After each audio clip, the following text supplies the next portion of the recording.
جو political parties میں بھی ہونی چاہیے. بدقسمتی سے پاکستان میں پولیٹیکل پارٹیز جو مشکل وقت میں انہیں بہت جمہوریت یاد آتی ہے اور وہ ڈیموکریسی کا پہاڑا پڑتے ہیں, لیکن جو جتنا بڑا نعرہ لگاتا ہے وہ اتنا ہی زیادہ جمہوریت کو قتل کر کے اپنی ہی پارٹی میں موجود ہوتا ہے. کوئی وراثت پہ چلتا ہے, کوئی وصیت پہ چلتا ہے, اور خاندانوں کی یہ جماعتیں بن گئی ہیں, جبکہ پارٹیوں میں جمہوریت جو ہے وہ سب سے پہلی جمہوریت کی جو ہے وہ سیڑھی یہی ہوتی ہے کہ جو پارٹیاں ہیں جو جمہوریت کی بنیاد پر چل رہی ہیں ان میں بھی تو جمہوریت ہونی چاہیے. پھر میں خاص طور پر ذکر کرنا چاہوں گا آپ لوگوں کی توسط سے کہ پاکستان میں ایک طویل عرصے سے اب 41 سال ہو گئے ہیں, 41 سال سے پاکستان میں اسٹوڈنٹ یونین کے الیکشن نہیں ہو رہے ہیں, جو کہ بہت بڑا ظلم ہے ملک اور قوم کے ساتھ.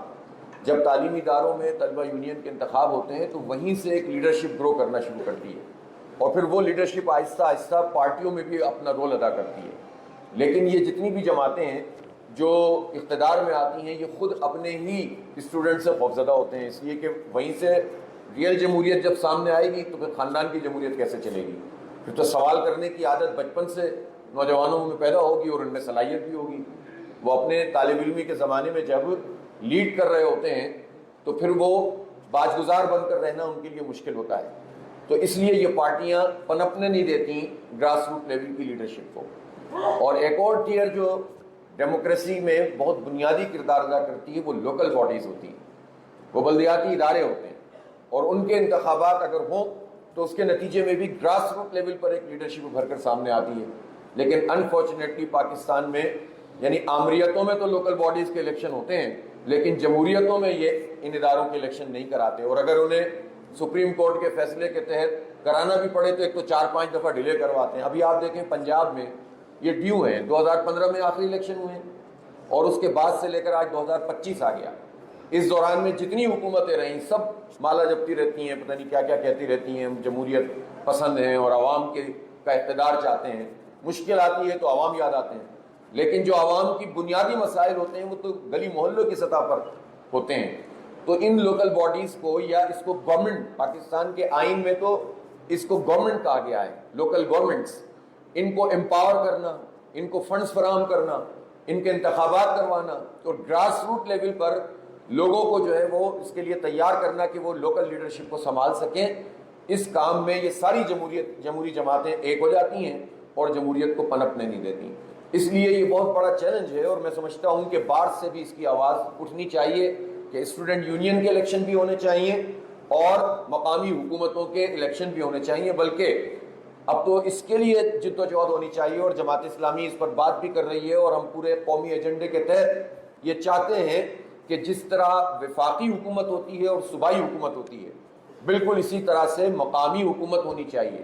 اس کو اپنا جو ایسا ادارہ نہیں بنانا چاہیے کہ جس کو صوبائی حکومتیں اپنی مرضی سے استعمال کریں.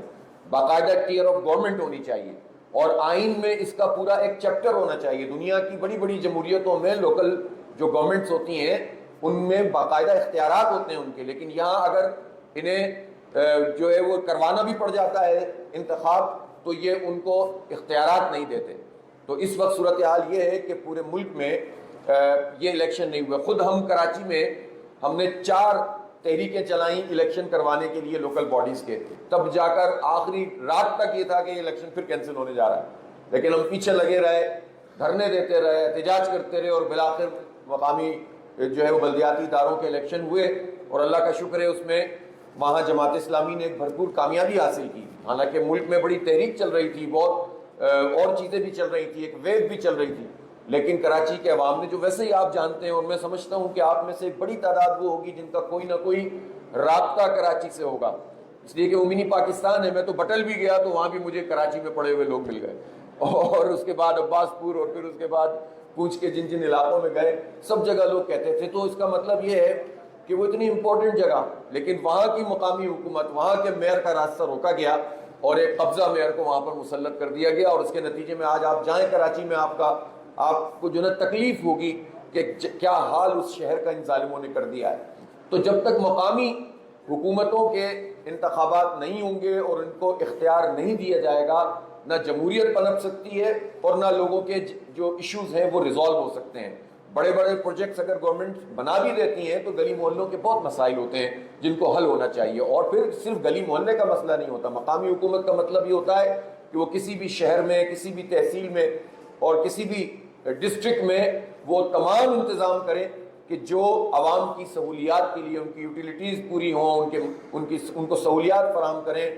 جو دنیا میں جو بڑے ممالک ہیں، ترقی یافتہ ممالک ہیں، ان میں تو جو میئر ہوتا ہے، جو پولیس ہوتی ہے میئر کے ماتحت ہوتی ہے بہت ساری جگہوں پہ، پورا ٹرانسپورٹ کا نظام، پورا ایجوکیشن کا نظام، پورا ہیلتھ کا سسٹم جو مقامی حکومت ہوتی ہے اس کے تحت ہوتا ہے۔ تو اس لیے یہ بہت ضروری ہے کہ ڈیموکریسی کو ہر لیول پر اہمیت ملنی چاہیے، اور اس وقت جمہوریت یاد نہ آئے کہ جب نشانہ کوئی ایک پارٹی بنتی ہے کسی دھاندلی کا، بلکہ جب وہ اقتدار میں آئے تو اس کو یاد رہنا چاہیے کہ جمہوریت اقتدار والوں کے لیے بھی ہوتی ہے اور انہیں اس کے لیے کچھ کام کرنا چاہیے۔ تو بہت شکریہ آپ سب لوگوں کا کہ آپ نے زحمت دی۔ میں چند باتیں ضرور اس موقع پر کرنا چاہتا ہوں۔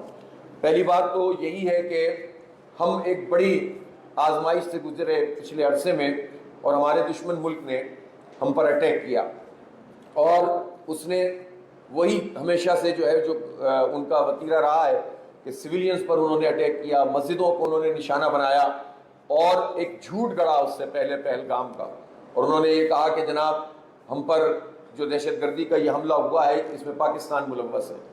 بہرحال پاکستان کی حکومت نے یہ بالکل ٹھیک مطالبہ کیا کہ اگر ان کا یہ دعویٰ ہے تو وہ آپ کوئی نیوٹرل انکوائری کروائیں، انٹرنیشنل انکوائری کروائیں، اور ظاہر ہے کہ انڈیا اس سے مکر گیا، بھاگ گیا، اور آج تک کی تاریخ میں ان کی لوکل انکوائری کی رپورٹ بھی سامنے نہیں آئی، بجائے اس کے کہ وہ کسی انٹرنیشنل انکوائری کی طرف جاتے ہیں۔ اس کا مطلب یہ ہے کہ وہ فالس فلیگ آپریشن تھا، اور اس کو بنیاد بنا کر پاکستان کو بدنام کرنے کی ایک کوشش انہوں نے کی، اور وہ یہ سمجھ رہے تھے کہ جس طرح ماضی میں پاکستان بس اس میں دو چار بیان دے کے خاموش ہو جاتا تھا اور پاکستان پر دہشت گردی کا یہ لیول مزید چسپاں ہوتا چلا جاتا تھا، تو اس مرتبہ بھی یہی ہوگا۔ لیکن اس مرتبہ بہرحال ہم نے ایک اچھی چیز دیکھی کہ پاکستان نے اپنے موقف کو ٹھیک طریقے سے پیش کیا، اور تمام سیاسی اختلافات کے باوجود کہ جب ہم نے اس طرح کی سچویشن دیکھی تو گورنمنٹ کو سپورٹ بھی کیا، اور یہ کہا کہ نہیں ٹھیک ہے، یہ مسئلہ ہماری سالمیت کا ہے، اس پر اگر آپ صحیح طریقے سے آگے بڑھیں گے تو ہم سپورٹ کرنے کے لیے تیار ہیں، اور جماعت اسلامی نے پہلے ہی دن اس پر سپورٹ کیا۔ اور پھر جب انڈیا نے اسٹرائک کیا اور انہوں نے ہماری مسجدوں کو اور سویلین کو نشانہ بنایا اور عام آبادی کو، بچوں کو، خواتین کو شہید کیا، تو یہ اعلان جنگ تھا انڈیا کی طرف سے، اور اس اعلان جنگ پر اور پھر اس نے پانی بند کرنے کا اعلان کیا، تو الحمدللہ پوری قوم میں ایک یکجہتی پیدا ہو گئی۔ اور اس میں بڑا ایک سبق ہے پاکستان کی جتنے بھی مقتدر لوگ ہیں، حکومت ہے، ادارے ہیں، ان کے لیے ایک سبق ہے کہ ہم پچھلے 20-25 سال سے ایک ایسی جنگ میں مبتلا ہو گئے جو ہماری جنگ تھی ہی نہیں، جو امریکہ کے کہنے پر ہم لڑ رہے تھے، اور امریکہ کے کہنے پہ جس جنگ کو ہم نے شروع کیا 24-25 سال میں تباہی کے سوا ہمیں کچھ نہیں ملا، اور اس کے نتیجے میں ہمارا جو شمال مغربی بارڈر تھا وہ غیر محفوظ ہوا، وہاں راہ کے اڈے کھل گئے ہمارے بارڈرز کے ساتھ، چونکہ ہم نے امریکہ کے کہنے پر افغانستان کے خلاف اپنا کردار ادا کیا جبکہ ہمارا بنتا نہیں تھا، اور ہمیں بڑا خوشنما نعرہ دیا گیا سب سے پہلے پاکستان، جبکہ در حقیقت وہ پاکستان کے خلاف قدم تھا۔ 1 لاکھ سے زائد لوگ شہید ہو چکے ہیں اب تک، جس میں بہت بڑی تعداد میں ہماری فوج کے لوگ بھی شامل ہیں، افسران ہیں، سپاہی ہیں، اور اسی طرح سویلینز ہیں۔ ہمیں کتنے آپریشن کرنے پڑے ہیں، جس ہر آپریشن فوج اور عوام کے درمیان ایک تفریق پیدا کرتا ہے۔ فوج کہتی ہے ہم آپریشن نہ کریں تو کیسے مسئلہ حل ہو، اور ہم کہتے ہیں کہ جب آپ آپریشن کرتے ہیں تو کولیٹرل ڈیمیج ہوتا ہے، اور اس کے نتیجے میں عوام اور فوج کے درمیان تفریق پیدا ہوتی ہے۔ آپ لوگوں سے مشاورت کریں، آپ بات چیت کریں، آپ امپاور کریں لوگوں کو، اور آپ اس جنگ سے نکلیں کہ جو جنگ ہماری نہیں ہے۔ بہرحال اسی کشمکش میں، اسی جد و جہد میں وقت گزرتا چلا گیا اور پاکستان کا نقصان ہوتا چلا گیا، لیکن جب ہم نے اپنی مشرقی بارڈر کا تحفظ کیا ہے اور انڈیا جب ہم پر آیا اور اس کے مقابلے میں ہم نے ایک مؤثر موقف بھی اختیار کیا، اور پھر الحمدللہ ہم نے ان کو منہ توڑ جواب بھی دیا، تو آپ نے دیکھا کہ پوری قوم متحد ہو گئی۔ تو یہ جب ہم اپنی جنگ لڑیں گے، جب ہم دین کی جنگ لڑیں گے، جب ہم پاکستان کی جنگ لڑیں گے اور دشمن کا مقابلہ کریں گے تو قوم میں یکجہتی پیدا ہوگی، اور جب ہم کرائے کے فوجی کا کردار ادا کریں گے تو قوم تفریق اور انتشار کا شکار ہوگی۔ تو یہ سبق ہماری آرم فورسز کے لیے بھی ہے اور حکومت کے لیے بھی ہے کہ ہمیں اپنی زمین کو کسی کی پراکسی کے لیے استعمال نہیں کرنے دینا ہے، بلکہ ہم اپنی بنیادوں پہ کھڑے ہوں گے، اس لیے کہ پاکستان ایک ایسا ملک ہے جو اپنی تمام تر مسائل اور مشکلات کے باوجود ایک خود مختار ملک ہے، اور اس کی اس عزت کو اور اس کے وقار کو ہمیشہ سامنے رکھنا چاہیے، اور اس کی سوورنٹی کے اوپر کوئی سودے بازی نہیں کرنی چاہیے۔ ہم نہیں کہتے کہ آپ پوری دنیا سے جھگڑا کریں، لیکن ہم ایک عزت اور وقار سے ہر ملک سے بات کرنا چاہتے ہیں۔ امریکہ کو بھی ہم سے کوئی بات کرنی ہے تو ہم اپنے پوری خود مختاری اور آزادی کے ساتھ بات کریں گے، ہم غلامی اختیار نہیں کریں گے۔ چائنا کے ساتھ ہماری دوستی ہے اور بہت گہری ہے، لیکن اس دوستی میں بھی ایک وقار ہونا چاہیے، بجائے اس کے کہ دست نگر بن کر ہم ہر ایک کے پاس جائیں تو اس سے عزت نہیں ملتی ہے۔ اور الحمدللہ چائنا نے اس پورے عرصے میں ہمارا ساتھ نبھایا ہے، اور ہم نے بھی ان کے لیے بہت بڑی قربانیاں دی ہیں، اور یہ پوری تاریخ ہے ہماری۔ اس لیے پاکستان نے جب انڈیا کو منہ توڑ جواب دیا ہے تو اس کے نتیجے میں قوم میں یکجہتی بھی پیدا ہوئی، اور بہت سے ایسے عناصر تھے جو یکجہتی خراب کرنا چاہتے تھے، لیکن ان کو منہ کی کھانی پڑی اور پوری قوم ایک ہو گئی، اور وہ جو ایک بعد تھا، جو دوری تھی، وہ بھی جو ہے وہ ختم ہونا شروع ہوئی۔ تو اس کو اپنا ایسٹ بنانا چاہیے، اس کو اپنے لیے اسٹرینتھ بنانا چاہیے، بجائے اس کے کہ اب ہم جشن کے فیض سے ہی باہر نہ آئیں، اور آگے والے مراحل میں جو قوم کو مجتمع کرنے کے لیے جو جنوین ایشوز ہیں ان کو ٹیک اپ کرنا ہے، کہیں اس سے جو ہے وہ صرف نظر نہ کر لیں۔ اس لیے میں حکومت سے بھی یہ کہنا چاہتا ہوں کہ جہاں جہاں ایشوز موجود ہیں، بلوچستان کا مسئلہ ہے، ظاہر ہے کہ بنیادی انسانی حقوق کی بات ہے، ان کا کلیم یہ ہے کہ ہزاروں کی تعداد میں افراد لاپتہ ہیں، حکومت کہتی ہے کہ اتنی تعداد نہیں ہے، لیکن جتنی تعداد ہے وہ سامنے آنی چاہیے نا، اس کا ایک کمیشن فعال ہونا چاہیے۔ اور عدالتوں میں کسی مجرم کی ہم وکالت نہیں کرتے، لیکن ہم یہ ضرور کہتے ہیں کہ مجرم کے لیے عدالتیں ہیں۔ اگر عدالت آپ کا کام نہیں کر رہی تو یہ کس کا کام ہے کہ عدالتوں کو ٹھیک کریں؟ اس عدالتی نظام سے انصاف کیوں نہیں ملتا ہے؟ اب تو 78 سال کا پاکستان ہو گیا ہے، تو یہ گلا سڑا نظام تو نہیں چلنا چاہیے۔ اب تو عدالتی نظام کو پیوریفائی ہونا چاہیے، لیکن دو چیزیں ساتھ ساتھ نہیں چل سکتی۔ 26ویں ترمیم بھی آپ چلائیں اور عدالتی نظام بھی بہتر بنائیں، یہ دونوں کام ساتھ نہیں چل سکتے۔ اس لیے ایسی کوئی کوشش جس میں عدالت کو اپنے انگوٹھے کے نیچے لینے کی کوشش کی جائے وہ ناقابل قبول ہے۔ ہم یہ سمجھتے ہیں کہ لاپتہ افراد کے حوالے سے جو جینوین رپورٹ ہے وہ قوم کے سامنے آئے، جو بھی ملزم ہیں ان کو عدالتوں میں پیش کیا جائے، ان کا جرم ثابت ہوتا ہے انہیں سزا ملے، لیکن یہ نہیں ہو سکتا کہ اس کی بنیاد پر ایک خوف اور سراسیمگی پوری آبادی میں ہو، اور پھر جب آپ اس طرح کا کوئی کام کرتے ہیں تو پھر اس کا جو پروپیگنڈا ہوتا ہے، اس کا جو ایکو ہوتا ہے وہ ملٹی پلائنگ افیکٹ کے ساتھ ہوتا ہے، اور پھر آپ کے ہاتھ میں نہیں رہتا، پھر آپ کہتے ہیں فیک نیوز۔ بھائی فیک نیوز بنتی اس وقت ہے، پر ہوتا ہے تو کوا بنتا ہے، رائی ہوتی ہے تو پہاڑ بنتا ہے، دھواں ہوتا ہے تو آگ اس کی نشاندہی کر رہا ہوتا ہے۔ تو آپ وہ کام کیوں کرتے ہیں جس کے نتیجے میں پھر کسی کو پروپیگنڈا کرنے کا موقع ملے؟ تو قوم کو انٹیکٹ کرنے کا طریقہ یہ ہے کہ یہ ایشوز ریزالو ہونے چاہیے۔ خیبر پختونخوا ہے، بدامنی کی لپیٹ میں ہے، ہر وقت جو ہے وہ اس کا تھریٹ رہتا ہے کہ دہشت گرد حملہ کر دیں گے، اور پھر اس کے جواب میں جب ایکشن لیا جاتا ہے تو اس کے نتیجے میں کولیٹرل ڈیمیج ہوتا ہے۔ تو وہاں کے تمام عمائدین کے ساتھ لوکل سطح پر بھی، صوبائی سطح پر بھی، تمام سیاسی تفریق سے بالاتر ہو کر ان تمام ایشوز کو ایڈریس کرنا پڑے گا، اور پھر ہماری فوج کا بھی اور ہمارے سویلین اداروں کا بھی ان سب کا ایک رول متعین کرنا ہوگا۔ اور نیشنل ایکشن پلان کے موقع پر اگر ایک طرف یہ بات ہو رہی تھی کہ ہمیں ڈائریکٹ ایکشن کرنا ہے، تو دوسری طرف ہم نے یہ بھی تو دیکھا تھا کہ اس میں ہم نے وہ جو نان کائنیٹک ایکشن تھا وہ بھی تو طے پایا تھا، امپاور کرنا، اسکول بنانا، سڑکیں بنانا، روزگار دینا۔ تو اگر ان تمام جگہوں پر یہ کام کر لیا جائے تو یہ لوگوں میں غم و غصہ نہیں پیدا ہوگا، اور پوری قوم مل کر ان سارے چیلنجز کا مقابلہ کرے گی۔ پھر جو کی ہے پورے خیبر پختونخوا اور بلوچستان کی اس بیلٹ میں امن کے حوالے سے، وہ ہے افغانستان سے ہمارے تعلقات۔ ہم یہ سمجھتے ہیں کہ پاکستان کی بھی یہ ذمہ داری ہے کہ جس طرح ہم نے 40-45 سال افغانوں کی خدمت کی ہے اور ہم نے دینی جذبے سے کی ہے، ہم نے یہ کوئی احسان نہیں ہے بلکہ یہ ہمارا دینی جذبہ تھا، ہمارے پڑوس بھی ہے اور ہمارا ملت کا رشتہ بھی ہے۔ تو یہ ہماری ذمہ داری ہے کہ یہ اتنی بڑی قربانی کے بعد ہم اس کے اوپر پانی پھیر دیں، یہ نہیں ہونا چاہیے۔ ہمیں انہیں عزت اور احترام بھی دینا چاہیے، اور اگر ان کی واپسی کا جتنا بھی معاملہ ہے پورے عزت اور احترام کے ساتھ ہونا چاہیے۔ اور دوسری طرف ہم یہ بھی چاہتے ہیں کہ کوئی بھی ایسا معاملہ نہ پیش آئے جس سے پاکستان اور افغانستان آمنے سامنے آ کر کھڑے ہو جائیں، بلکہ اس میں مذاکرات کے ذریعے، بات چیت کے ذریعے معاملات کو آگے بڑھایا جائے۔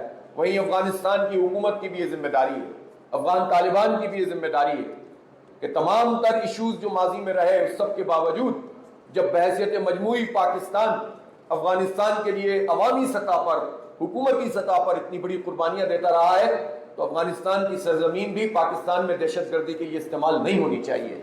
اور یہ دونوں ملک جتنے آپس کے تعلقات کو بہتر بنائیں گے، یہ ریجن میں بین الاقوامی طاقتوں کا جو مکروہ ایجنڈا ہے وہ ناکام ہوگا۔ ہم لڑیں گے تو سامراجی طاقتیں ہمیں استعمال کریں گی، اور ہم متحد ہوں گے تو انشاءاللہ وہ تقسیم ہو جائیں گی۔ انڈیا کی نظریں رہتی ہیں کہ وہ کسی طرح ہمیں آپس میں تقسیم کریں اور پھر کچھ ایسے گروپس کو سپورٹ کریں جس کے نتیجے میں وہ یہ کہہ سکے کہ پاکستان میں بھی حکومتوں کے خلاف اور ریاست کے خلاف لوگ موجود ہیں، تو ہم موقع کیوں فراہم کریں؟ جب ہم مضبوط ہوں گے اور متحد ہوں گے اور کی ایشوز کو ایڈریس کریں گے تو انشاءاللہ تعالی ہم کسی بھی قسم کی ایسی تحریک کو کچل دیں گے اور اس کے نتیجے میں ہم بیرونی سازشوں کو بھی ناکام کر دیں گے۔ تو افغانستان بہت اہم ایشو ہے، اور مجھے خوشی ہے کہ پچھلے دنوں جو اقدام ہوا ہے اور اس میں چائنا نے بھی اہم رول ادا کیا ہے، وزراء خارجہ کی میٹنگ بھی ہوئی ہیں، آگے کے کچھ منصوبے بھی طے ہوئے ہیں، اور ایک اچھا جیسچر ہے کہ باقاعدہ ایمبیسیڈر کا تعین کابل میں بھی ہوا ہے، اور یہاں اسلام آباد میں افغانستان کے ایمبیسیڈر بھی باقاعدہ بن گئے ہیں۔ تو یہ اچھی پیش رفت ہے، لیکن اسے اسٹرینتھن کرنے کی ضرورت ہے۔ میں اس موقع پر چونکہ آپ کا بالکل چولی دامن کا ساتھ ہے آزاد جموں و کشمیر سے، میں ضرور کہنا چاہتا ہوں کہ آزاد جموں و کشمیر کے بھی جو لوگ ہیں ان کے بھی جو ایشوز ہیں ان سے ہم جو ہے وہ نظریں نہیں پھیر سکتے۔ پہاڑوں میں رہنے والے یہ لوگ ہیں، محنت مزدوری کرنے والے لوگ ہیں، اور بحیثیت مجموعی ہمیشہ اچھے اور پازیٹیو رول یہاں آزاد کشمیر کے لوگوں نے ادا کیا، اور ویسے بھی یہ تو بیس کیمپ ہے پوری کشمیر کے ہمارے جہاد کی اور تحریک کا۔ لہٰذا جتنے بھی جنون ایشوز ہیں جو بجلی سے متعلق، پانی سے متعلق، نوکریوں سے متعلق، وہ ریزالو ہونے چاہیے اور عوام کو ریلیف ملنا چاہیے۔ لیکن میں آزاد جموں و کشمیر کے نوجوانوں سے خاص طور پر یہ کہنا چاہتا ہوں کہ آپ کا کردار بہت اہم ہے، اور وہ یہ ہے کہ آپ کو تو کشمیر کی مکمل آزادی کی تحریک کو لیڈ کرنا ہے۔ پورا پاکستان آپ کے ساتھ کھڑا ہوا ہے۔ اگر حکومتوں کے مداخلتوں کے نتیجے میں کچھ مسائل وہاں پیدا ہوتے ہیں تو اس کا مطلب یہ نہیں ہے کہ یہ غصہ پاکستان پر نکالنے کے لیے کوئی تیار ہو جائے۔ پاکستان اور آزاد جموں و کشمیر علیحدہ علیحدہ تو نہیں ہے۔ مقبوضہ کشمیر کے لوگ جب قربانیاں دے رہے ہیں اور شہید ہونے سے پہلے وصیت کرتے ہیں کہ ہماری جو میت ہے وہ پاکستان کے پرچم میں لپیٹ کر دفن کی جائے، تو پھر آزاد جموں و کشمیر کا کیا معاملہ ہے؟ تو کشمیر اور پاکستان جدا جدا نہیں۔ اور وہ سید علی گیلانی کی وہ تقریریں بھی یاد رکھیں اور وہ نعرے بھی یاد رکھیں کہ ہم پاکستانی ہیں اور پاکستان ہمارا ہے، تو ہم تو پاکستان کی طرف سے کشمیریوں کو یہ پیغام دیتے ہیں کہ تم پاکستانی ہو اور پاکستان تمہارا ہے۔ تو الحمدللہ ہمارا ایک محبت کا رشتہ ہے، تعلق کا رشتہ ہے، اور اس رشتے کو مزید طاقتور بننا چاہیے، اور واقعتاً اب کشمیر کی آزادی کی یہ تحریک آگے بڑھنی چاہیے۔ ہم حکومت سے خاص طور پر کہنا چاہتے ہیں، یہ جماعت اسلامی کا بھی موقف ہے اور پوری قوم کا موقف ہے، مجھے یقین ہے کہ یہ بار کا بھی موقف ہے کہ کشمیر کے بغیر کوئی بات چیت ہمیں قبول نہیں۔ کشمیر ہمارا کوئی ہے، اور کشمیر میں بھی جب امریکہ کہتا ہے کہ ہم ثالثی کرائیں گے، تو ایک بات یاد رکھیں کہ امریکہ پاکستان کا وفادار کبھی بھی نہیں ہو سکتا۔ آپ کو اپنی اسٹرینتھ، اپنی طاقت اور اپنے وقار کو سامنے رکھ کر کسی کی ثالثی قبول کرنی چاہیے۔ اور اگر امریکہ یہ چاہتا ہے، جس طرح ٹرمپ کی مینٹیلٹی ہے کہ وہ کاروباری ذہنیت سے ہر چیز کو دیکھتا ہے، وہ تو غزہ کے بچے بھی اس کو سمجھ میں نہیں آتے، روز شہید ہو رہے ہیں، 100 کی تعداد میں ان کے اوپر بمباری ہو رہی ہے، اور ٹرمپ کہتا ہے کہ اس کو خالی کراؤ تو یہ جو ہے ریئل اسٹیٹ کے لیے بہت اچھی جگہ ہے۔ یہ مکروہ قسم کی سوچ جو اس ملک کے سربراہ کی ہے کہ جو ملک پوری دنیا میں انسانیت کا چیمپئن بن کر سامنے آتا ہے، جس کو ویٹو پاور ملی ہوئی ہے، اور روزانہ کی بنیاد پر وہاں بمباری ہو رہی ہے، اور امریکہ سارے اختیارات کے باوجود نیتن یاہو کو منع نہیں کر پا رہا کہ آپ جنگ بندی کریں، اور جنگ بندی نہیں ہو رہی تو اس میں نیتن یاہو کا ظلم بھی شامل ہے اور امریکہ کی اور ٹرمپ کی منافقت بھی شامل ہے. یہ بات بہت واضح ہے کہ امریکہ اگر منافقت نہ کرے تو 1 گھنٹے میں جنگ بندی ہو سکتی ہے، لیکن ٹرمپ چاہتا ہے کہ کسی طرح سے کچلتے رہو، کیونکہ انہیں کوئی تکلیف نہیں ہوتی جب مسلمان بچے مر رہے ہوتے ہیں، انہیں کوئی تکلیف نہیں ہوتی جب مظلوم اس طرح سے چیخ رہے ہوتے ہیں، انہیں بھوک میں مبتلا کیا ہوا ہے. اس لیے ہمیں سمجھنا چاہیے کہ یہ ٹرمپ ہو یا بائیڈن ہو، امریکہ کا جو پورا طرز عمل ہے وہ منافقت پر مشتمل ہوتا ہے، اور ان کی ثالثی اگر اصول کی بنیاد پر نہیں ہوگی اور اپنے موقف پہ ہم مضبوط نہیں ہوں گے تو اس سے مزید مسائل پیدا ہوں گے. تو ہمارا ایک ہی موقف ہے کہ کشمیریوں کو حق خود ارادیت ملنا چاہیے، اور یہ اقوام متحدہ کی قراردادیں موجود ہیں، 48 سے لے کر اب تک 17 قراردادیں ہیں، اور ان قراردادوں کے مطابق وہاں انہیں حق خود ارادیت ملے گا. لیکن وہ اگر بھارت نہیں دے رہا ہے اور وہاں پر فوج اس نے اتاری ہے تو پہلی بات یہ ہے کہ کشمیریوں کو یہ حق حاصل ہے اقوام متحدہ کے چارٹر کے مطابق کہ وہ نہ صرف سیاسی مزاحمت کر سکتے ہیں بلکہ انڈیجنس تحریک، وہ عام تحریک بھی اسلحے کے ساتھ بھی مزاحمت کر سکتے ہیں، چونکہ یہ چارٹر میں موجود ہے کہ اگر کسی جگہ پر کوئی آکوپائڈ فورسز موجود ہو تو آپ ویپن کے ذریعے ہتھیار اٹھا کر بھی مزاحمت کر سکتے ہیں. تو کشمیریوں کی یہ سیاسی اور یہ عسکری مزاحمت بھی لیجیٹیمیٹ ہے دنیا کے قانون کے مطابق، اور فلسطینیوں کی جو جد و جہد ہے جو وہ ہتھیار اٹھاتے ہیں وہ بھی لیجیٹیمیٹ ہے اقوام متحدہ کے چارٹر کے مطابق. لیکن اگر آپ اس حق سے وڈرا کر کے کوئی بات چیت کرنا چاہتے ہیں تو اس بات چیت کے کوئی معنی نہیں ہے. تو حق خود ارادیت ہے جو ملنا چاہیے، وہاں ریفرنڈم ہونا چاہیے، اس کے لیے اگر کوئی پیش رفت ہے تو مذاکرات ہو، ورنہ آلو پیاز کو مذاکرات کیے تو کیا مذاکرات کیے. ہو سکتا ہے کچھ لوگوں کے مسائل ہوں کہ انہیں آلو پیاز کی اور لوہے کی اور اسٹیل کی سیاست کرنی ہو، لیکن یہ ذاتی اور خاندانی کاروبار پر قوموں کو اس طرح سے نہیں فروخت کیا جاتا. کشمیر کشمیر اور کشمیر صرف یہی ہے، اور جنمن ہمارا جو پوائنٹ آف ویو ہے پوری قوم کا جس پر اتفاق ہے، اور ہم یہ سمجھتے ہیں کہ کشمیر تکمیل پاکستان کا ایجنڈا ہے، ادھورا ایجنڈا ہے. اس لیے پوری قوم کو مجتمع ہو کر حکمرانوں پہ دباؤ ڈالنا چاہیے. مجھے خوشی ہے کہ پاکستان کی حکومت اور آرمی چیف کی طرف سے بھی یہ بات سامنے آئی ہے کہ ہم کشمیر سے پیچھے نہیں ہٹیں گے، لیکن ہم دیکھ رہے ہیں، اس لیے کہ ماضی میں ہمیں بہت دھوکے ملے ہیں. ہمیں تو ایسے آرمی چیف بھی ملے جنہوں نے کہا کہ ہمارے تو ٹینکوں میں پیٹرول نہیں ہے، اور بدقسمتی سے مجھے افسوس ہے، میں اس وقت کوئی سیاسی تفریق اس بار میں نہیں زیادہ پیدا کرنا چاہتا، آپ بھی مجتمع ہیں، لیکن سچی بات یہ ہے کہ جس طرح ہر حکومت کو ایکٹ کرنا چاہیے تھا بھارت کے مقابلے میں، وہ ایکٹ نہ اس حکومت نے کیا تھا، نہ پچھلی حکومت نے کیا تھا، نہ اس سے پچھلی حکومت نے. پہلی مرتبہ یہ ہوا ہے کہ جب ٹینک پہ کھڑے ہو کر آرمی چیف کھڑے ہوئے اور اعتماد دیا پوری فوج کو اور پوری قوم کو، تو پوری قوم پھر واضح اپنے لائن کے ساتھ کھڑی ہوئی ہے، اور اس سے اللہ تعالیٰ نے ہم میں ایک یکجہتی بھی پیدا کر دی. تو اس یکجہتی کے نتیجے میں ہمیں اب کشمیر کو حاصل کرنا چاہیے. ہم تاریخ کا ایک سبق ہمیں بہت اچھی طرح پتا ہے، اس کو کوئی بھی نام دے. دیکھیں یہ جو کشمیر کا پورا علاقہ ہم نے آزاد کروایا تھا، یہ سن 47 میں جب فوجیں انہوں نے داخل کر دی تھی 27 اکتوبر کو، تو مقامی لوگوں نے جہاد کیا، قبائل نے جہاد کیا، اور جو سابق فوجی تھے وہ گئے وہاں پر لڑے، اور ہم نے چند مہینوں میں یہ آزاد جموں و کشمیر، یہ کتنا 1000 کلومیٹر بنتا ہے، یہ ہم نے چند مہینوں میں حاصل کر لیا تھا. اسی طرح گلگت بلتستان، یہ 27,000 مربع میل یعنی یہ تقریباً 70,000 مربع کلومیٹر ہے، یہ بھی ہم نے چند مہینوں میں جیت لیا تھا، چھین لیا تھا ان سے. عوام نے اور عسکری جو لوگ تھے جو جہاد کر رہے تھے، اس جہاد کی برکت سے ہم نے چھین لیا تھا. یہ دوڑا بھارت گیا تھا اقوام متحدہ میں، اور اس نے عالمی طاقتوں سے کہا کہ ہمیں بچاؤ، اور اس کی وجہ سے وہاں پر یہ قرارداد پاس ہوئی تھی. ہم نہیں گئے تھے وہاں، ہم تو سری نگر کے دروازے پر پہنچ گئے تھے. لیکن تاریخ کا سبق یہ ہے کہ 78 سال سے یہ مذاکرات اس کے نتیجے میں کشمیر نہیں ملا. آدھا کشمیر بھی جہاد کے ذریعے ملا تھا. تاریخ کا سبق یہ ہے کہ پورا کشمیر بھی انشاءاللہ جہاد سے ہی حاصل ہوگا. لیکن اس کے لیے ہمیں اعتماد بھی پیدا کرنا ہوگا اور ڈپلومیٹک محاذ پر بھی بہت بڑا کام کرنا ہوگا. اپنے جس طرح اس پوری جنگ میں بھارت ایکسپوز ہوا، بھارت سمجھتا تھا کہ پوری دنیا اس کے ساتھ کھڑی ہے، بھارت یہ سمجھتا تھا کہ اس کی ٹیکنالوجی، اس کو پوری دنیا جو ہے وہ کہتی ہے کہ جناب آپ ٹیکنالوجی میں آگے ہیں, آپ جو ہے وہ آئی ٹی میں بہت آگے چلے گئے ہیں, آپ کی بہت زبردست ڈیموکریسی ہے. جھوٹ بول بول کر اس نے اپنا امپریشن بنایا ہوا تھا. حالانکہ بھارت کیا ہے؟ بھارت میں 120 قسم کی آزادی کی تحریکیں ہیں.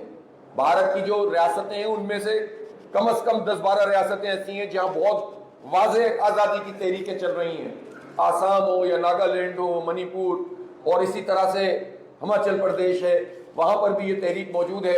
خود بنگال میں ایک ریزنٹمنٹ موجود ہے, اور نکسل واڑی آپ نے تحریک کا نام سنا ہوگا, وہ موجود ہے.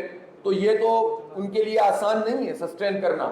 اور پھر ان کی جو 7 سسٹرز ہے, جو ریاستیں کہلاتی ہیں, وہ بھی اس طرح سے ہیں کہ وہ کسی وقت بھی ایک بڑی تحریک لاوا پڑ سکتا ہے, اور اس کے نتیجے میں جو ہے وہ انڈیا کے لیے آسان نہیں ہے کہ وہ سسٹین کر سکے. تو بھارت تو کمزور وکٹ پہ کھڑا. پھر بھارت میں چند لوگ ہیں, چند فیصد, 5% بھی نہیں ہے, ایک سامراجی ذہن ہے ہندوتوا کا, جو برہمن سامراج ہے. ودن ہندوازم انہوں نے جو ذات پات کی تفریق ہے اور دلتوں کے ساتھ جو وہ سلوک کرتے ہیں, اگر پاکستان اس کو پوری دنیا کے سامنے لے کر آئے تو انڈیا تو اس معاملے میں انتہائی کمزور ہے.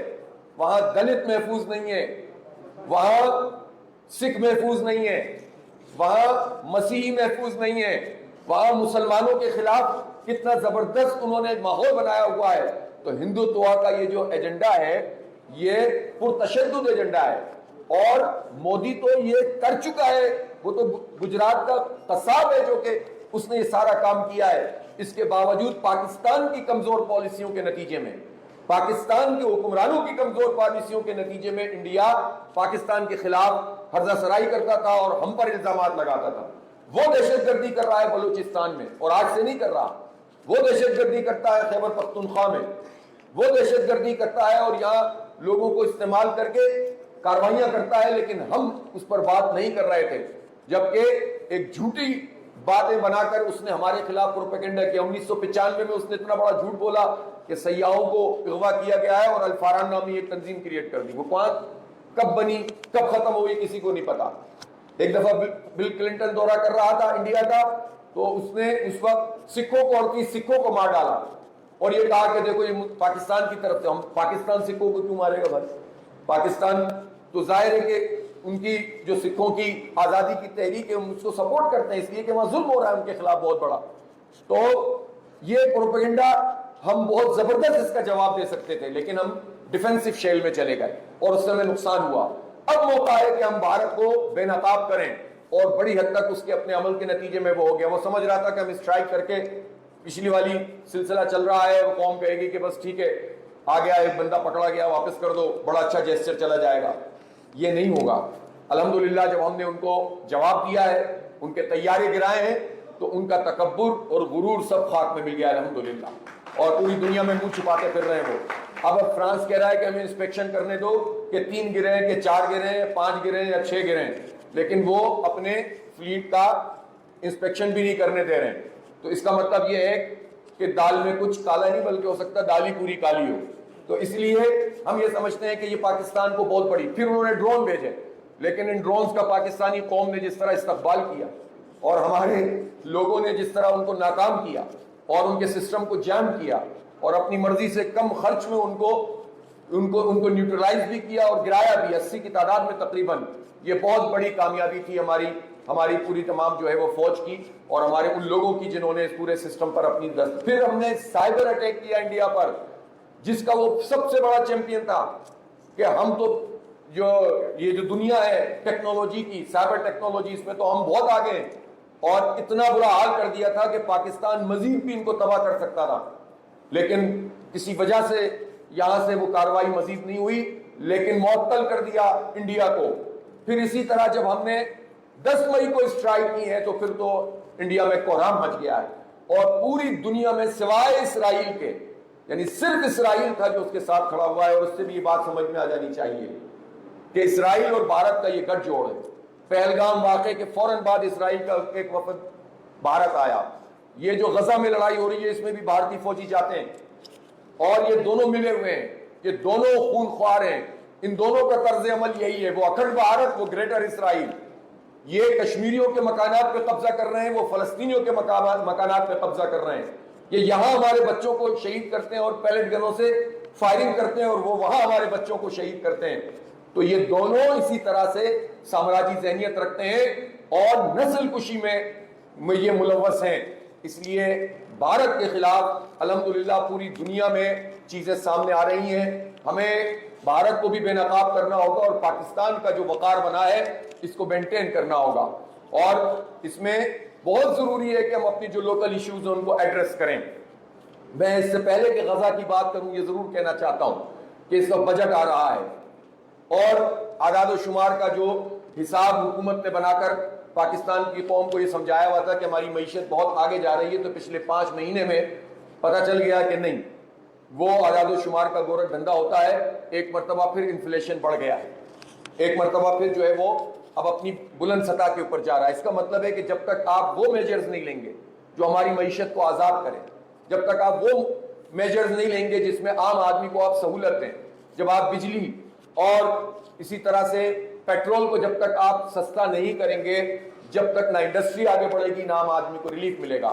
اور جب تاجر کو اور انڈسٹری کو ریلیف نہیں ملے گا تو معیشت کیسے آگے بڑھے گی؟ تو یہ سلسلہ ٹھیک کرنا پڑے گا. پھر ایک اور اہم بات ہے، مجھے نہیں پتا ہمارے وکلا کی کتنے ٹیکس کٹتے ہیں، لیکن بہرحال کچھ نہ کچھ تو کٹتے ہی ہوں گے. اچھا خاصے کٹ جاتے ہوں گے، چلے پورے مان لیتا ہوں. اچھا جی، تو یہ جو ٹیکس کا نظام ہے یہ کیا نظام ہے؟ اب تنخواہ دار طبقہ ہے، تنخواہ دار طبقہ 500 ارب روپے ٹیکس دے رہا ہے اور جو سینکڑوں مربع جاگیریں رکھنے والے جاگیردار ہیں انہوں نے 4-5 ارب روپے جمع کرے. تو آپ اندازہ لگائیں، چھوٹے کسان کا بیڑا غرق کر دو، بڑے بڑے جاگیرداروں کو سہولت فراہم کرو. یہ جو بڑے جاگیردار ہوتے ہیں انہی کی شوگر ملیں بھی ہوتی ہیں. تو کسان کو گنے کا ریٹ لگانے کے لیے پریشان ہوتا ہے، گندم کا ریٹ اس کو نہیں ملتا، دوائیں نہیں ملتی سستی، اس کا خرچہ زیادہ ہوتا ہے، لیکن بڑے لوگ اس سے بھی فائدہ اٹھاتے ہیں. تو بجٹ کو ٹھیک کرنا پڑے گا. تنخواہ دار لوگوں کا روایت میں بار بار کہہ رہا ہوں کہ 1,20,000 کی جو ماہانہ تنخواہ ہے اس کو ٹیکس فری ہونا چاہیے، اور اس سے بھی زیادہ جو تنخواہیں ہیں وہ سب پروفیشنل لوگ ہیں. ان پروفیشنل لوگوں کو ٹیکس میں ان کو منیمائز کرنا چاہیے تاکہ یہ پروفیشنل لوگ ادھر ہی رہیں، برین ڈرین نہ ہو. ہمارا ہے ہی کتنے ہمارے پاس اب، لہٰذا اس کو ریوائز ہونا چاہیے اور بجلی کی قیمت کم ہونی چاہیے. وہی راولپنڈی ہے جہاں ہم نے 14 دن کا دھرنا دیا اور احتجاج کیا اور حکومت نے پھر ہم سے مذاکرات کیے اور معاہدہ کیا. انہوں نے ابھی تک جو کام کیا ہے وہ بہت محدود ہے، صرف 7-8 روپے انہوں نے بجلی میں کمی کی ہے اور وہ بھی تلوار لٹکی رہتی ہے. ہم یہ سمجھتے ہیں کہ ابھی تو 29 آئی پی پی سے بات ہوئی ہے، 100 سے زیادہ ہیں، اور یہ جتنے ٹیکسز ہیں بجلی کے بل میں لگ کر آتے ہیں وہ سب ختم ہونے چاہیے. یہ ٹیکس در ٹیکس اور فردر ٹیکس اور ادر ٹیکس اور سیلز ٹیکس اور انکم ٹیکس اور فلاں جتنے بھی لگے ہوئے ہیں یہ ختم ہو جائے. اور جو اوور آل لاگت ہے پوری بجلی کی، جس میں تھرمل بھی شامل ہے، جس میں ہائیڈل بھی شامل ہے اور نیوکلیئر بھی شامل ہے، ونڈ بھی شامل ہے، ان سب کو ملائیں اور اس کا جو اوسط بنتا ہے، پھر آپ کو تھرمل کی ضرورت ہی نہیں پڑے گی، آپ کا امپورٹ بل ہی نہیں بنے گا، اس لیے کہ بجلی ایکسس ہے ہمارے پاس اور بجلی زیادہ موجود ہے، کنزمپشن اتنی نہیں ہے.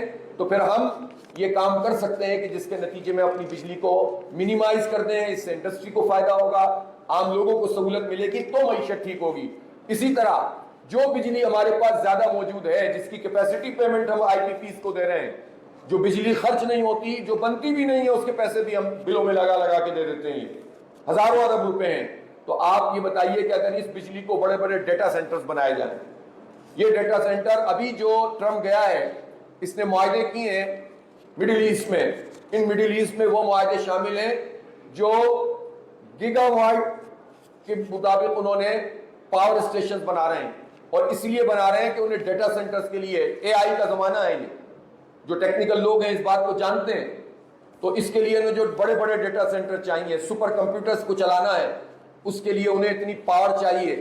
اس کے معاہدے کیے ہیں انہوں نے سینکڑوں بلین ڈالر کے، بھتہ وصول کر کے گیا ہے ٹرمپ عرب حکمرانوں سے، اور اس طرح وہ آگے دیکھ رہے ہیں. ہمارے پاس بجلی اضافی موجود ہے تو ہم چھوٹے ڈیٹا سینٹر بھی بنا لیں اس سے، ان کے مقابلے میں بہت چھوٹے، تو ہم اس فیلڈ میں بھی آگے بڑھ جائیں گے، نوجوانوں کی کنزمپشن بھی ہوگی، ٹیکنالوجی میں بھی ایڈوانس کریں گے، اور اس کے نتیجے میں ہمارا یہ ایشو بھی ریزالو ہوگا.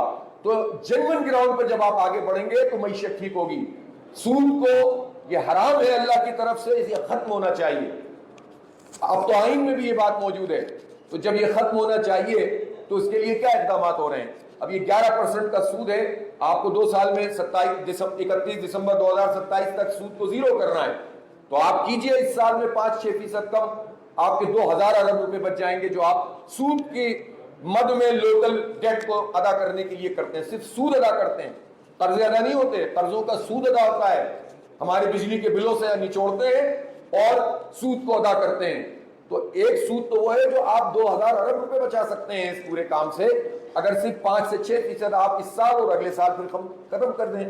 تو میں بہت زیادہ تفصیل میں نہیں جانا چاہتا، یہ بجٹ عوامی بجٹ ہونا چاہیے، لوگوں کو ریلیف دینے کا بجٹ ہونا چاہیے، اور ہم اسی بجٹ کی ایسا نہیں ہے ہم کوئی اضافی چیز کی بات کر رہے ہیں، یہ وہ چیزیں جو ہم ابھی کر سکتے ہیں اور یہ مسئلے حل ہو سکتے ہیں ہمارے، تو اس کا پہرا بھی دینا پڑے گا، اس کے لیے جدوجہد بھی کرنی پڑے گی۔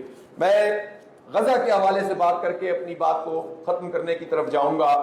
اس وقت جو صورتحال فلسطین میں ہے وہ بہت بھیانک ہے، ہمارے بچے شہید ہو رہے ہیں، اور ہمارے ڈاکٹرز نے جو رپورٹس دی ہیں وہ یہ ہے کہ وہ صرف اس طرح نہیں کرتے کہ بمباری کرتے ہیں، بلکہ وہ اسنائپر سے ہمارے چھوٹے چھوٹے بچوں کو، معصوم بچوں کو سر میں گولیاں مار کر بھی شہید کرتے ہیں۔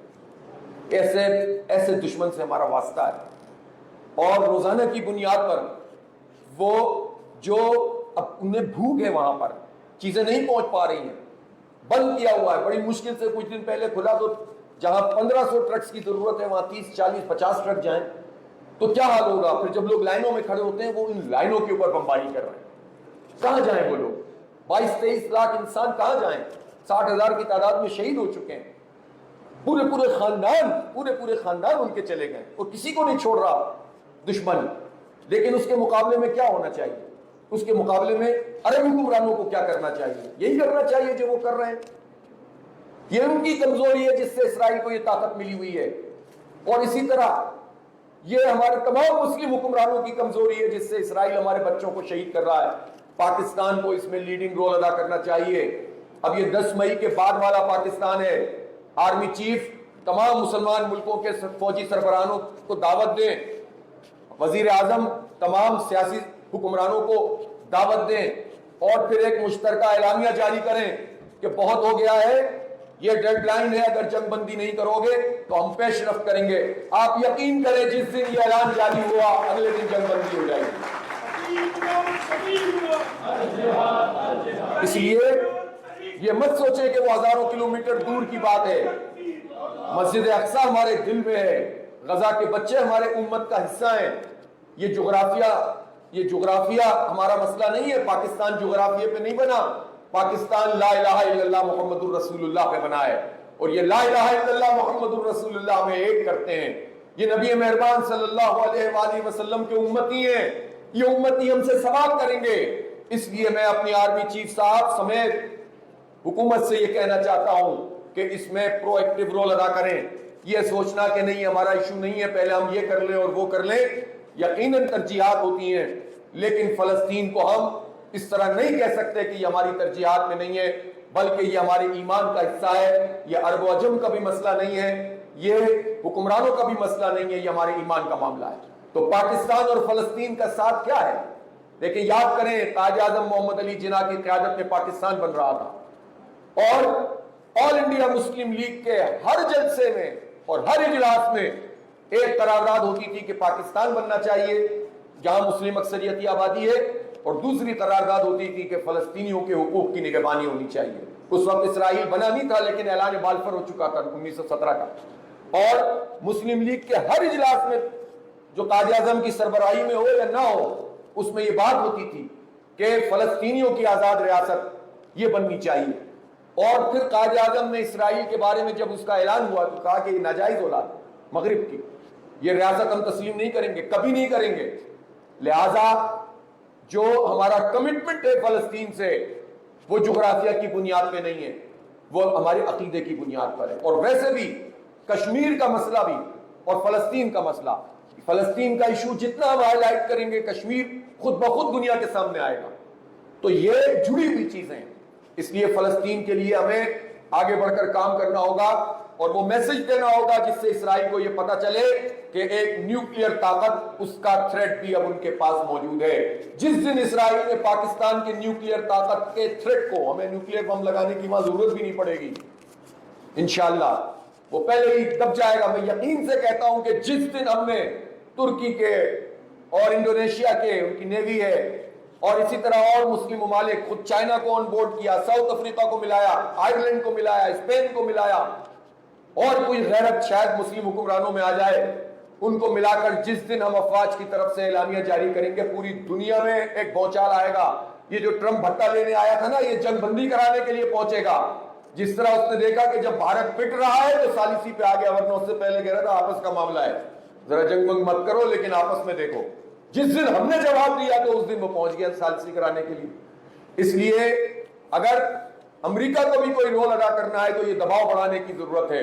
تو غزہ کے چیزوں کو اس طرح نظر انداز نہیں کیا جا سکتا. میں شکریہ ادا کرتا ہوں آپ سب لوگوں کا کہ آپ نے جو الخدمت کی طرف سے ہمارا ریلیف آپریشن ہے, جو ہم سے ہو سکتا ہے وہ ہم کر رہے ہیں. جتنے ٹرک جا سکتے ہیں الحمدللہ اس میں الخدمت کا سامان موجود ہوتا ہے, آپ کا دیا ہوا. پاکستان کی قوم اس میں ہمارے ساتھ تعاون کرتی ہے, اس لیے کہ پاکستانی قوم ہم پر اعتبار کرتی ہے, اور ہم نے اس معاملے میں حکومت کو بھی آن بورڈ رکھا ہے.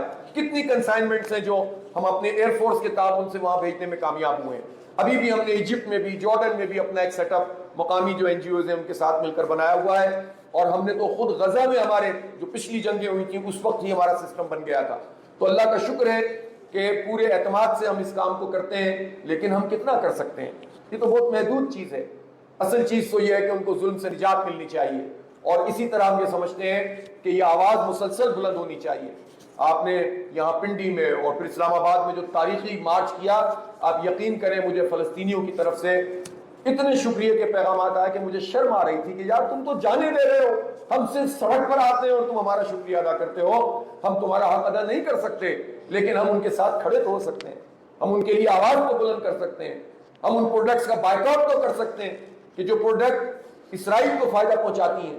اور ہم قانونی طور پر بھی, میں آپ کو سجیسٹ کرنا چاہتا ہوں کہ ہر بار انٹرنیشنلی اقوام متحدہ, اگرچہ کہ اقوام متحدہ یہ ارغمال ادارہ ہے, یہ جینوئن ایشوز ایڈریس نہیں کرتی, لیکن پھر بھی آپ کو ایک موقف تو بیان کرنا ہوتا ہے. تو ہمیں جنرل سیکرٹری کو اور سب لوگوں کو, اداروں کو, ہیومن رائٹس کی تنظیموں کو مسلسل لکھنا چاہیے, اور بارز کی طرف سے لکھنا چاہیے, اور انڈیویجولی لکھنا چاہیے. تو اس سے ہم اپنے حصے کا تو کم از کم کام کریں. اللہ کے سامنے یا رسول اللہ صلی اللہ علیہ وسلم کے سامنے ہمارا جب سامنا ہوگا تو ہم کہہ تو سکے کہ یا رسول اللہ ہم کچھ کر نہیں سکتے تھے آپ کی امت کے لیے, ہم لکھ سکتے تھے, ہم نے لکھا, ہم سڑک پہ آ سکتے تھے, ہم آئے, ہم بائیکاٹ کر سکتے تھے, ہم نے کیا, ہم آواز اٹھا سکتے تھے, ہم نے اٹھائی, ہم حکمرانوں کے اوپر دباؤ ڈال سکتے تھے, ہم نے کہ ہم یہ تو کر سکتے ہیں. تو یہ کیجئے, اور اللہ کے لیے کیجئے, نبی پاک صلی اللہ علیہ وسلم کی امت کے لیے کیجئے, تو اللہ تعالیٰ آپ کو بھی سرخرو کرے گا انشاءاللہ. تو یہ ساری چیزیں ہیں جس پر ہم بات کرنا چاہتے تھے. بہت سارے ایشوز ہیں جس پر مزید گفتگو ہو سکتی ہے. بہرحال ملک میں آئین اور قانون کی بالادستی ہونی چاہیے. جو جیتے اسے جیتنے دو, جو ہار جائے اسے ہارنے دو. یہ جو رکاوٹیں ہیں اور یہ فارم 47 کی کاریگری ہے, یہ قوم میں تقسیم پیدا کرتی ہے. اس کے نتیجے میں کبھی بھی قوم آگے نہیں بڑھ سکے گی. آج نہیں تو کل, کل نہیں تو پرسوں. یہ سبق سب کو سیکھنا پڑے گا, اور اگر نہیں سیکھو تو سب کو مل کر سکھانا پڑے گا. بہت بہت شکریہ. بات بتاوا.